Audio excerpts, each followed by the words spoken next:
సుమన్ టీవీలో మీ business promotions కోసం ఈ కింది నెంబర్ను సంప్రదించగలరు.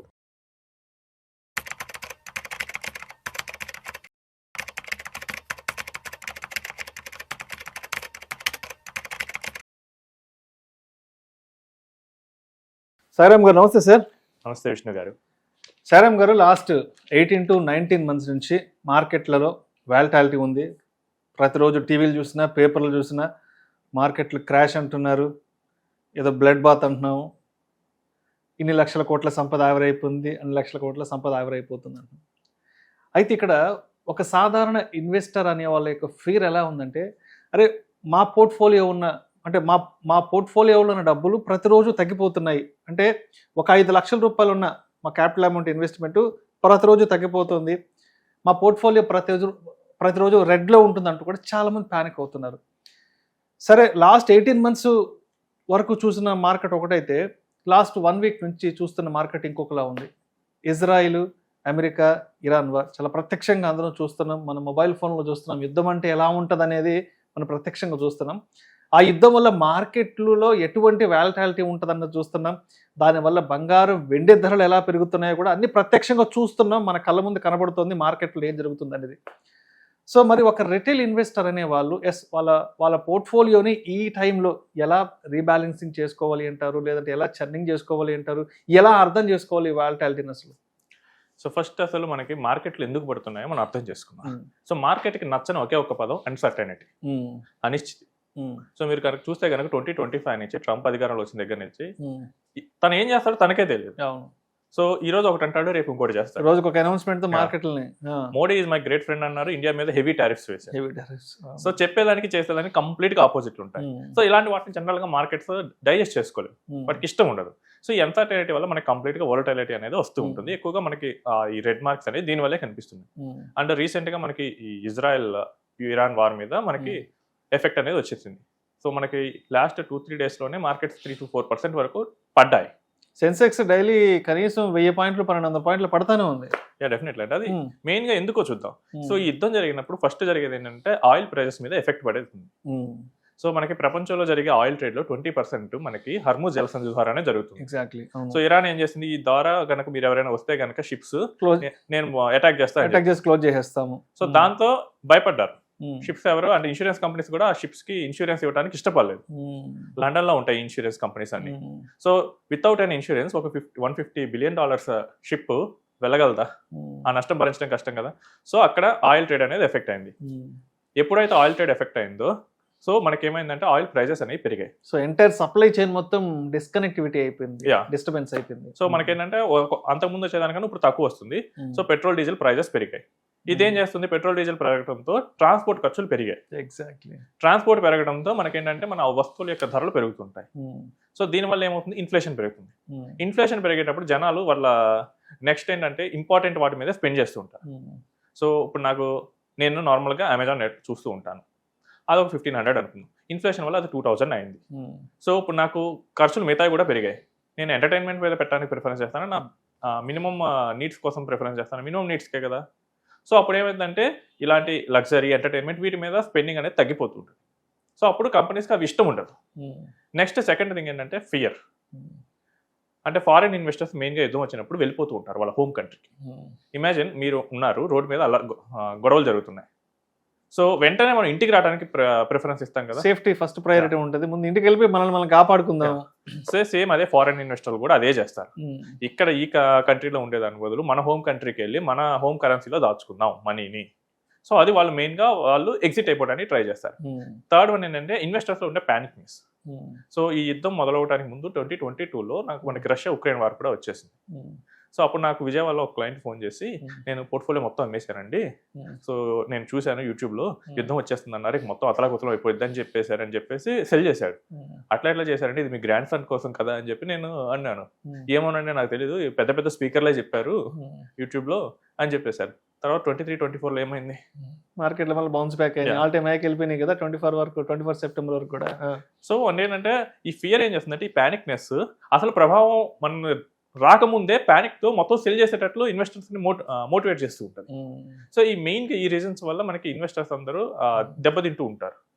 అండ్ ఈ టైంలో మెయిన్ గా మనం చేయాల్సింది ఏంటి, ఫస్ట్ ఏంటంటే మనం ఇన్వెస్ట్మెంట్ దేని పర్పస్ పెట్టాము దాని ముందు చూసుకోవాలి. అంటే దానికి తగ్గట్టు మనం అసెట్ అలొకేషన్ అనేది ఉందా లేదా దాన్ని చూసుకోవాలి. ఎందుకంటే ఈక్విటీస్ అనేవి ప్రతిరోజు పెరగవు. సో మనకు మార్కెట్లో మనకు ఒక 5 years పీరియడ్ తీసుకుంటే 1-2 years ఈక్విటీస్ పెరగవచ్చు, 1 year డెట్ పెరగవచ్చు, 1 year రియల్ ఎస్టేట్ పెరగవచ్చు, 1 year గోల్డ్ సిల్వర్ ఇలాంటివి పెరగవచ్చు.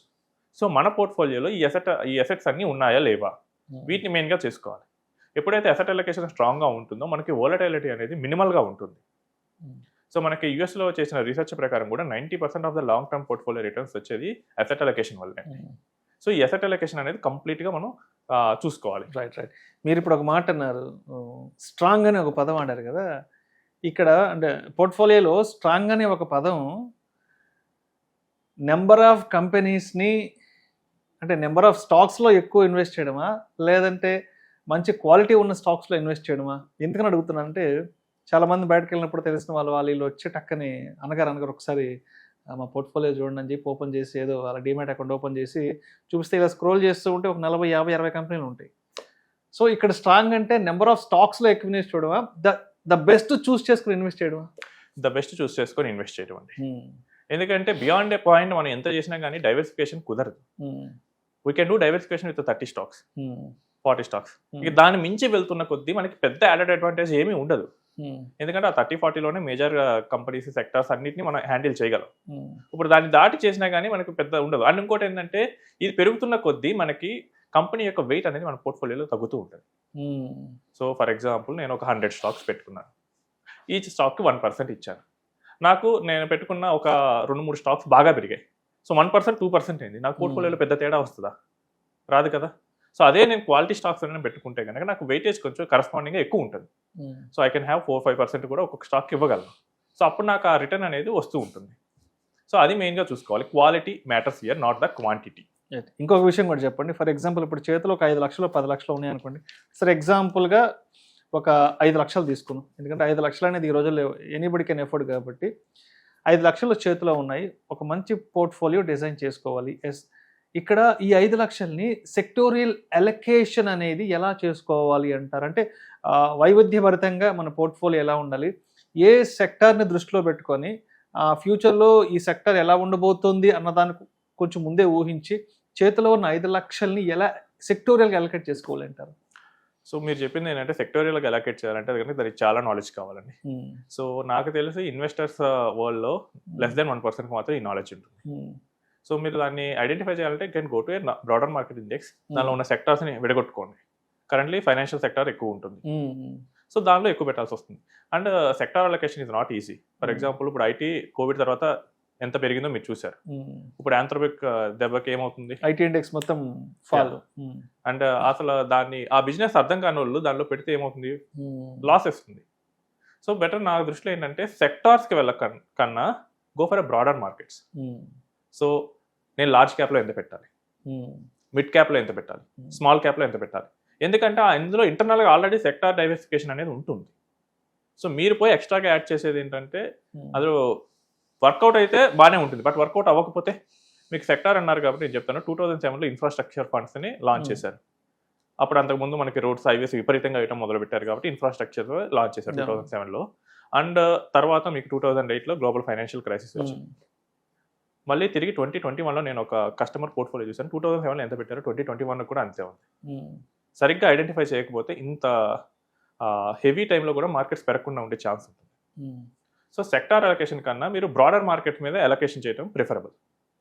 సో నాకు ఒక 30% మిడ్ అండ్ స్మాల్ క్యాప్ కావాలి, అండ్ ఒక 60% నేను లార్జ్ క్యాప్లో పెట్టుకుంటాను, ఒక 10% గోల్డ్ అండ్ సిల్వర్లో పెట్టుకున్నాను. వీటి మీద చేయండి. ఇది చాలా మంది చేయగలరు, but going for an in depth sector analysis అనేది చాలా కష్టం ఉంటుంది. ఎందుకంటే ఏ టైంలో ఏది పెరుగుతుందో తెలియదు. అండ్ ఇదేంటంటే మీరు కూర్చొని మీ ఐటీ జాబే చేయాలా, మీ ప్రొఫెషనల్గా తీసుకోవాలా, దానికన్నా మార్కెట్ని రోజు ట్రాక్ చేయాలా. సో ఏది ఈజీగా ఉంటుంది, మీ జాబ్ చేసుకోవడం మీకు ఈజీగా ఉంటుంది. సో సెక్టార్ కన్నా బ్రాడర్ మార్కెట్స్ మీద ఎలా రొటేట్ అవుతున్నాయి. సో సెక్టార్ కంటే కూడా డిఫరెంట్ అసెట్ క్లాసెస్ని ఎలా మనం డిప్లాయ్ చేసుకోవాలన్న దాని గురించి ఆలోచించాలంటే. అవునండి, ఎందుకంటే మీరు ఏదైనా చూడండి, లాంగ్ టర్మ్ ఒక 10-15 years తీసుకోండి, బాగా పర్ఫార్మ్ చేసిన సెక్టార్స్ అన్నింటిలో కూడా difference 1-2%. So for that 1-2% shall I take this much risk? And 10 years తర్వాత ఏది బాగుంటుందో నాకు తెలియదు. మీకు చెప్పాలంటే 2015లో నేను కూర్చుంటే 10 years తర్వాత contra fund give the best returns. But 2015లో ఎవరైనా ఊహించారా? అసలు 2015 నుంచి 2020 వరకు కాంట్రా నెగిటివ్గా ఇచ్చింది, కానీ 10 years పీరియడ్లో కాంట్రా ఇస్ ద బెస్ట్.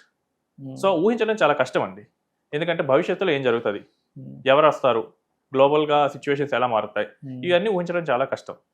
కాబట్టి మీరు బ్రాడర్ మీద చేస్తే కనుక మనకి ఈజీగా పని అయిపోతూ ఉంటుంది.